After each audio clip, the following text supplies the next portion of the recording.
Before we close out, you also have the book Maps of Meaning. Yep. And for those people that were expecting me to do the book Maps of Meaning on this podcast and review it in depth, there is literally no reason, because you have already done that online on YouTube and on your podcast. You go through in great detail, better detail than I would have been able to in one podcast, because you have a series of podcasts about Maps of Meaning. It's fascinating. It's awesome. Everything that you kind of touched on today is in there in great depth. And there's many worshipers of Marduk out there now, thanks to you.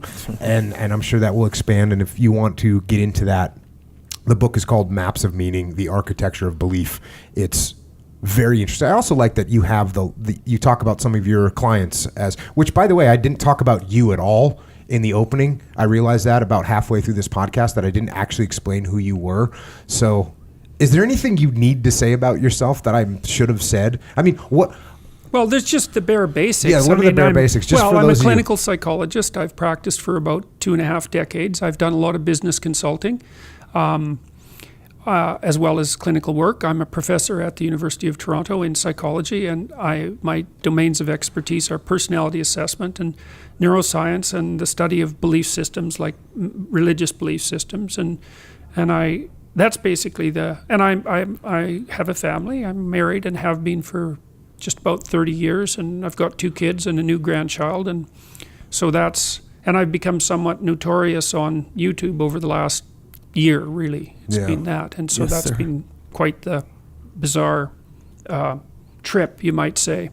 So everyone can go and explore that. Yeah, you're pretty. I guess the other thing I should say, because my publicist will be on my case if I don't, is that I have another book coming out, which is much more straightforward than Maps of Meaning, which is quite a technical book. And that book is going to be called 12 Rules for Life. Yeah, An Antidote to Chaos.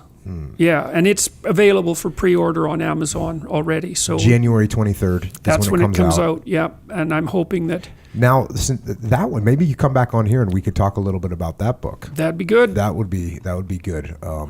That book will be right up. I mean, you've touched on it a little bit. You've mentioned a couple of the 12 rules today. I think you mentioned 2 of the 12 rules today.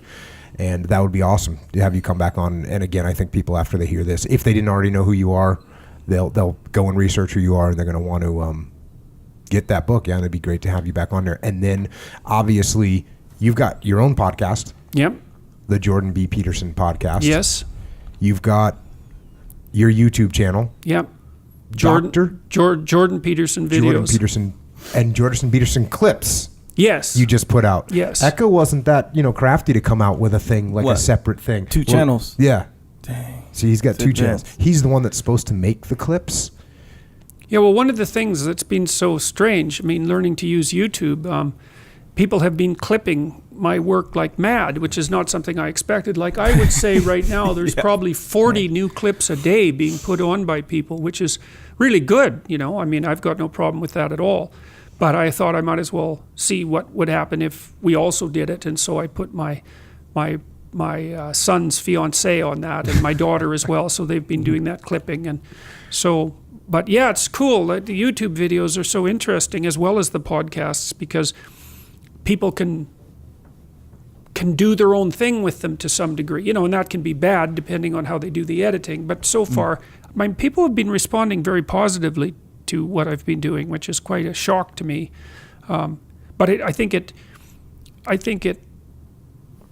and you've made reference to this as well, in the fact that you found a ready audience, is like people are ready for a message that's not all freedom and rights. It's like, Jesus, enough of that. Like, really, seriously, we've been walking down that road for 60 years. It's time to look at the alternative ethics and responsibility. That's a big one, and especially when it is the case that, you think freedom gives your life more meaning.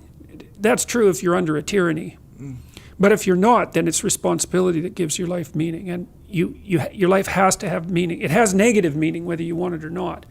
You choose whether or not it has positive meaning, and you choose that by adopting responsibility. And so, there's a ready market for that, because we've ignored that reality for too long. So And it's time eventually to people stop. say, are now at the point where they realize that being free isn't getting them anywhere. Yeah, well, I always think it's like, okay, you want to be free. All right, I'll take you out, drop you in the middle of the ocean. It's like, you can swim in any direction you want. It's like, that's not helpful. You got to be swimming. Be different if I dropped you near an island and said, well, swim to that. It's like, yeah, I can do that. That's got meaning. I won't drown. I won't die. But too much, there's no difference between too much freedom and chaos, right? And you drown in chaos. You need the right balance of freedom and order and discipline. Well, as you said, or also, which is a paradoxical thing, the more discipline you have, the more self-discipline, the more freedom. Even putting in those hour breaks that you described. Sometimes when I've been too busy, which has been fairly frequent, I'll take an hour break, and I can actually have a break because I've done the things that I was supposed to do. And so even though it's an hour long, I can actually relax during that hour, not being plagued by my conscience. There aren't things undone, and so that's a really good thing to be able to attain when you feel that you've got the right things reasonably under control and you're moving uphill. That's better than anything else, really.